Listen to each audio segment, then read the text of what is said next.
Bonjour à toutes et à tous, je suis Hélène Renaud, la cofondatrice d'Absolute Agency, une agence de communication bruxelloise, et vous écoutez InsideCom.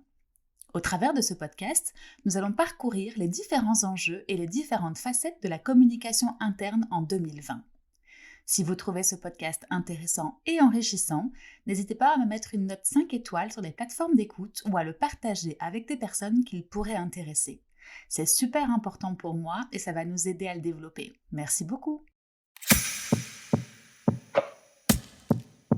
Que ce soit pendant cette période particulière ou en temps, dirons-nous, normal, l'onboarding d'un nouveau collaborateur est un moment très particulier qui nécessite une attention avant même son arrivée.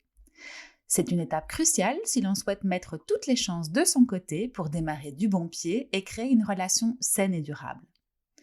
Il ne suffit pas d'un coup de téléphone et de l'envoi des papiers administratifs.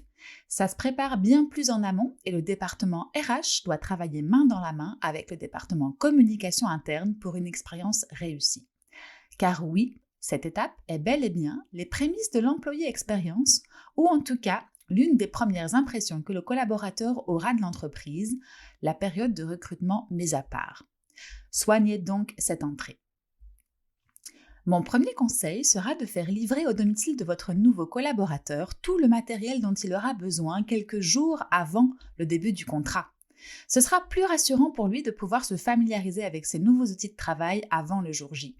Si vous avez un petit welcome pack ou des goodies personnalisés, n'hésitez pas à les glisser avec cet envoi. Tout le monde adore les surprises, non ? Un petit détail pratique est également de fournir les coordonnées de votre responsable IT en cas de problème avec l'installation du matériel. Ça permettra de réduire les risques de stress si quelque chose n'allait pas comme prévu. À l'époque où nous étions au bureau la majorité du temps, les annonces des arrivées se faisaient de manière assez naturelle et le bouche à oreille de la machine à café y contribuait grandement.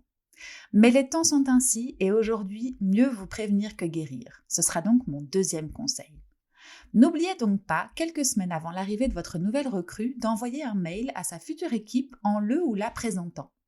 Ce mail sera aussi le bienvenu pour résumer son poste et décrire sa mission. En troisième point, j'attirerai votre attention sur la communication entre les personnes en multipliant les touchpoints de discussion. Et ça, sans avoir peur d'en faire trop. Ça évitera vraiment l'effet d'isolement lié au télétravail et au premier moment dans une entreprise lorsque l'on ne connaît pas encore grand monde. Vous vous souvenez de ce sentiment de rentrer dans une nouvelle école ? Pas agréable, hein ? Ces touchpoints peuvent se faire entre manager et manager en organisant des réunions de prise de contact et d'information sur la mission ou encore des réunions de présentation d'équipe et de qui y fait quoi. Mais du côté informel, ça peut aussi se traduire par des e-cafés spéciaux pour accueillir le ou la petite nouvelle. Il pourrait également être intéressant de mettre en place un système de parrainage ou de buddies comme j'en parlais dans l'épisode 7. Vous le savez, 2020 est l'année de toutes les nouveautés, alors sautez le pas si ce n'est pas déjà fait.